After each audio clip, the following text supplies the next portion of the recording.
Hyderabad kidney రాకెట్లో డొంకలాగితే విశాఖలో తీగలు కదులుతున్నాయి. గత 2 ఏళ్ల క్రితం విశాఖలో కిడ్నీ దందా నడిపిన ముఠా సభ్యులే ప్రస్తుతం హైదరాబాద్లో కూడా అదే వ్యాపారం చేస్తున్నట్లు గుర్తించారు. ఇంకా ఆనాటి మూలాల కోసం గాలిస్తున్నారు పోలీసులు. దీంతో విశాఖలోని కొన్ని వర్గాల్లో అలజడి మొదలైంది. ఇక ఇదే అంశానికి సంబంధించి మరింత సమాచారం మా ప్రతినిధి రాజు అందిస్తారు. హైదరాబాద్ అల్కానంద కిడ్నీ రాకెట్ వెలుగు చూసిన నేపథ్యంలో దాని తీగలైతే విశాఖపట్నంలో కదులుతున్న పరిస్థితి కనిపిస్తుంది.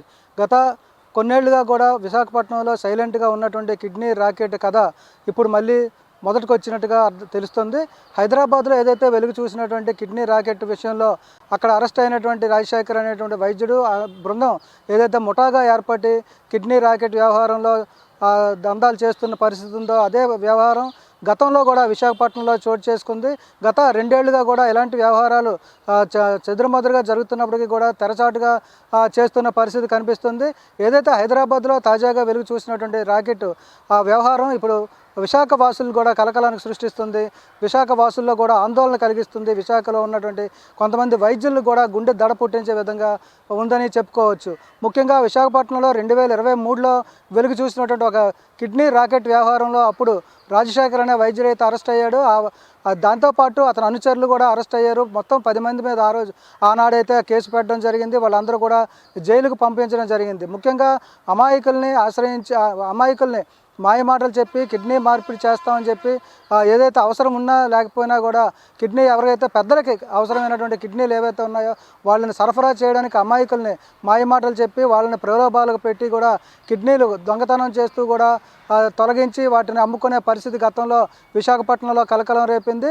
ఆ వ్యవహారంలో పోలీసులు జోక్యం చేసుకొని బాధితులకు అండగా నిలిచి ఎవరైతే నిందితులు ఉన్నారో వాళ్ళని అరెస్ట్ చేయడంతో ఈ వ్యవహారం కొత్త సద్దుమణిగినట్టుగా తెలుస్తున్నప్పటికీ తాజాగా హైదరాబాద్లో చోటు చేసుకున్నటువంటి ఘటన ఇప్పుడు మళ్ళీ దాని తీగలైతే దాని శాఖలు కూడా ఇక్కడ విశాఖలో మూలాలు కదులుతున్న పరిస్థితి కనిపిస్తుంది. ఇప్పుడు హైదరాబాద్లో కలకలం రేపినటువంటి ఈ కిడ్నీ రాకెట్కి సంబంధించి ఎవరైతే ముద్దాయిలు ఉన్నారో వాళ్ళు చాలామంది విశాఖపట్నంలో కేంద్రంగా చేసుకొని గతంలో వ్యవహారాలు నడిపినటువంటి వ్యక్తులుగా తెలుస్తుంది. ఈ నేపథ్యంలో వాళ్ళతో సంబంధాలు ఉన్నటువంటి విశాఖ వాసులు, విశాఖలో ఉన్నటువంటి కొంతమంది వైద్యుల్లో ఇప్పుడు భయం పట్టుకుంది. ముఖ్యంగా చూసుకుంటే గతంలో 3 హాస్పిటల్లో ఈ కిడ్నీ రాకెట్ వ్యవహారం అయితే వెలుగులోకి వచ్చింది. దానికి సంబంధించి కూడా ఎవరైతే అక్కడ పనిచేస్తున్నటువంటి సిబ్బంది కావచ్చు, పారామెడికల్ సిబ్బంది, దాంతోపాటు హాస్పిటల్లో పనిచేస్తున్న వార్డు బాయ్ల దగ్గర నుంచి కూడా ఉన్నటువంటి లింకులు మళ్ళీ ఇప్పుడు కదులుతున్న పరిస్థితి ఉంది. ఈ నేపథ్యంలో గతంలో విశాఖపట్నంలో ఏం జరిగింది అనే దాని మీద హైదరాబాద్ పోలీసులు కూడా విచారణ చేస్తున్న నేపథ్యంలో విశాఖపట్నంకి సంబంధించి గత అనుభవాలు, గతంలో ఉన్నటువంటి కేసుకు సంబంధించినటువంటి వివరాలు కూడా తెప్పించుకునే పరిస్థితి కనిపిస్తుంది. దీంతో గతంలో విశాఖపట్నం కేంద్రంగా కిడ్నీ రాకెట్ వ్యవహారం నడిపినటువంటి డాక్టర్ రాజశేఖర్, పవన్, కిరణ్ అనేటువంటి వ్యక్తులు ఎవరైతే ఉన్నారో వాళ్ళందరికీ సంబంధించి ప్రస్తుతం విశాఖపట్నంలో వాళ్ళకు ఉన్నటువంటి మూలాలు ఏంటి, వాళ్ళు ఇప్పుడు సత్సంబంధాలు కలిగి ఉన్నారా లేదా అనే అంశం మీద కూడా పోలీసులు విచారణ చేపట్టడం ఇప్పుడైతే కలకలం రేపుతున్న పరిస్థితి. ముఖ్యంగా కిడ్నీ వ్యవహారాలు ఏదైతే ఉన్నాయో అమాయకుల్ని మాయమాటలు చెప్పి కిడ్నీలు ఇప్పిస్తామని కొంతమందికి అయితే తెలియకుండానే హాస్పిటల్లో వివిధ రోగాలతో వచ్చినటువంటి బాధితులకి వాళ్ళకి తెలియకుండానే కిడ్నీలు మాయం చేసే పరిస్థితి కూడా గతంలో విశాఖపట్నంలో చోటు చేసుకుంది.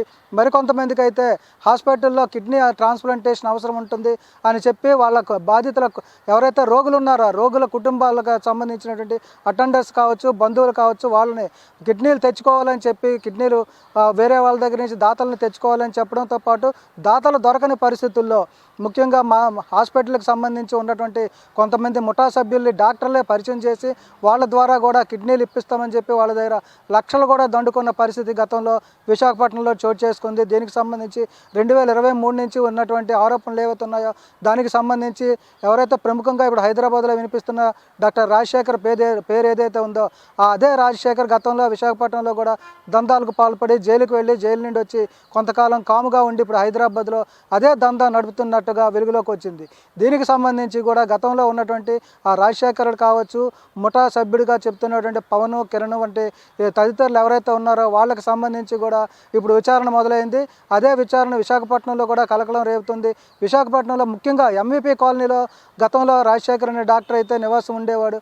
ఆ ప్రాంతంలో ఉన్నటువంటి ఇప్పుడున్న పరిస్థితులు ఆయనకు సంబంధించి గట్టి బంధువులు ఉన్నారా లేదంటే కుటుంబ సభ్యులు ఉన్నారా అనే కోణంలో కూడా విశాఖపట్నంలో కూడా విచారణ చేసే అవకాశాలు కనిపిస్తున్నాయి. ముఖ్యంగా ఏదైతే 2 సంవత్సరాల వరకు కూడా కామ్గా ఉన్నటువంటి విశాఖపట్నంలో తాజాగా కిడ్నీకి సంబంధించి కిడ్నీ ర్యాకెట్కి సంబంధించి కదలికలు ఏవైతే ప్రచారం జరుగుతుందో దీంతో విశాఖపట్నంలో కూడా అలజడి మొదలైందని చెప్పుకోవచ్చు. ఇక దీనికి సంబంధించి విశాఖపట్నం పోలీసులు మరింత మందిని వెలుగులోకి తీసుకొస్తారా, ఏదైతే ప్రస్తుతం కూడా విశాఖపట్నంలో గుట్టు చప్పుడు కాకుండా రాకెట్ నడుస్తుందా లేదా అనేది అయితే పోలీసుల విచారణలో తేలాల్సిన పరిస్థితి కనిపిస్తుంది. వీడియో జర్నలిస్ట్ స్వామితో రాజు, ఐ న్యూస్, విశాఖపట్నం.